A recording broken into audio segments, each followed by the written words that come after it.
Yeah, feel this right here, man.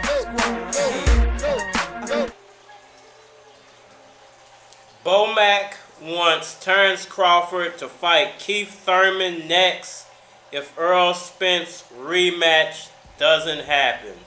What's good, everybody? It's your boy, Cardinal Red Sports.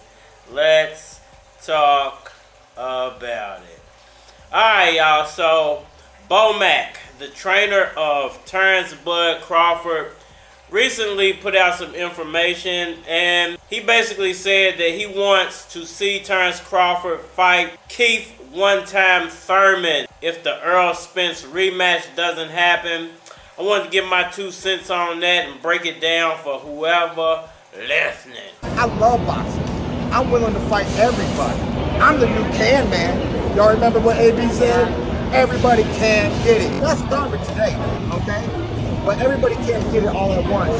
One fight at a time. One contract at a time. Alright, y'all. So, is Bomac right? Is Keith Thurman the perfect fight for Bud to get started at 154 pounds? And can that fight actually be made for Terence Bud Crawford? Well, to me, I think that it can't be made just yet. I don't think that Terence Crawford can actually fight Keith Thurman until the Errol Spence situation is hashed out. Now, he did say they don't know just yet whether Errol Spence is exercising the rematch clause, because in the article he said that if the Errol Spence rematch doesn't happen. So when you're talking like that, normally you haven't heard from the opponent just yet. And Errol Spence still has about, I think, like a week or so before he has to actually put the rematch clause into effect. One of your players' urine tested positive for 3 separate types of anabolic steroids. So they might not have heard back from Errol Spence just yet, but I think that Errol Spence is actually going to fully exercise that rematch clause and take advantage of his second fight with Terence Bud Crawford. Try to get his get back. Can't get his titles back, but can definitely get his get back. If you can dodge a wrench, you can dodge a ball. What?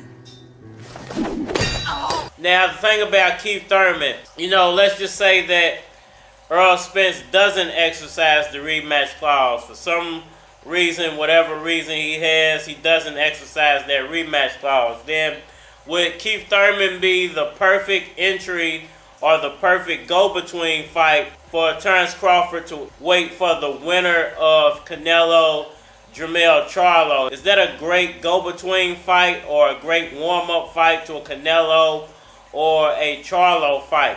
I actually think it would be a better warm-up for a Jermell Charlo fight, because Charlo and Thurman have a very similar build. Thurman's a very tall welterweight, bigger welterweight. At super welterweight, I think he's about average size. And Jermell Charlo is about the same. They're about the same size. He might be a little taller than Charlo, but I think they're around the same size. So if you looked at it like, this is a tune-up fight for Charlo or Canelo, I think it would be a better tune-up fight for Charlo. And I think the rematch would be a better tune-up fight for Canelo. I called up the bank and told them that you were stealing and drinking on the job. Because I think Canelo and Spence are very similar. They fight at a very similar pace. They control their pace, work things very well off their jab. So, to me, I think that if he fought, once again, Charlo, then Keith Thurman would be an excellent warm-up for a Charlo fight. But if he fought Canelo, then I say Errol Spence would be the perfect warm-up fight. Now, let's say that Errol Spence don't exercise the rematch clause and wants to take another fight at 154.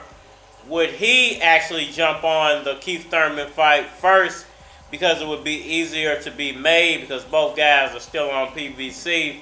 Or would he go with a different opponent, or maybe a lighter touch? Maybe someone just entering the division similar to himself. You are a crazy little man. Me personally, I think Spence is a dog in the ring. I think he's a dog outside the ring. I think he's a real one.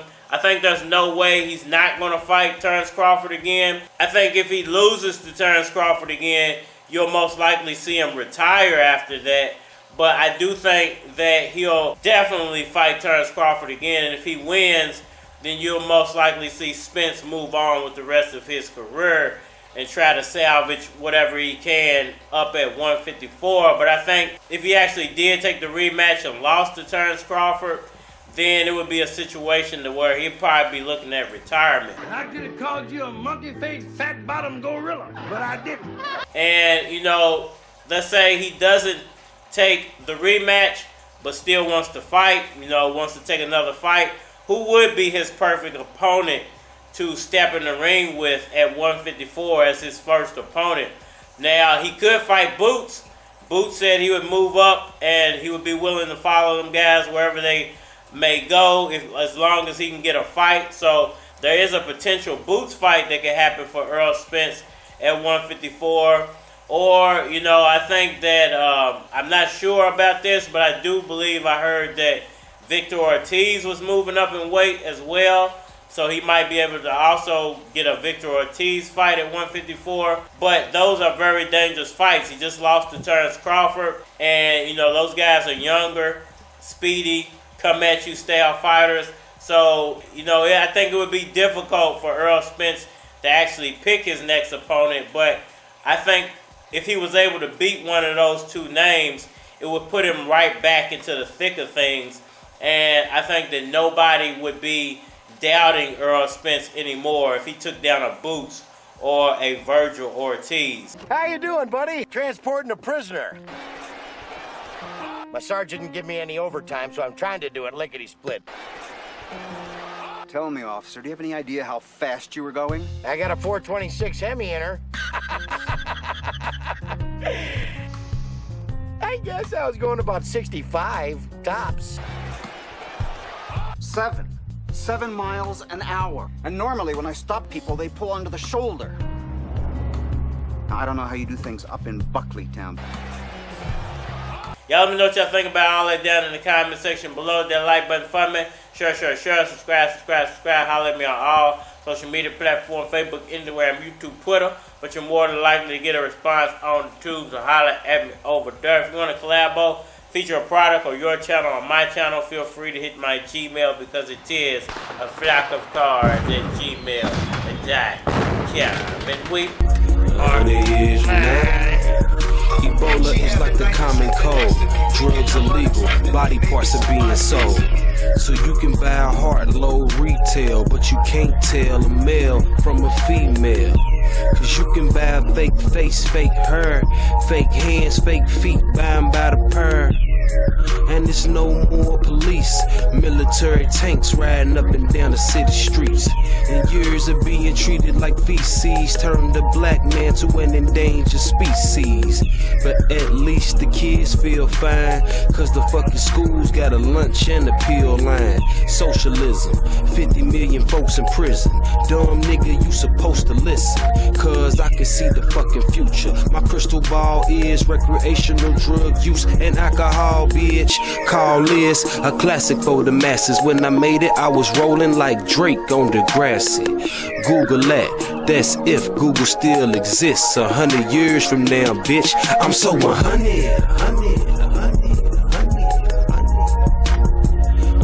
years from now. What's it gonna be like? 100 years from now. It's gonna be crazy. Cause it's crazy right now. What's it gonna be like? 100 years from now. One world government, the king is a gringo. Every day's El Nino. Niggas never seen snow in their whole life. Global warming's a motherfucker. Year-round summers, 20-year-old grandmothers.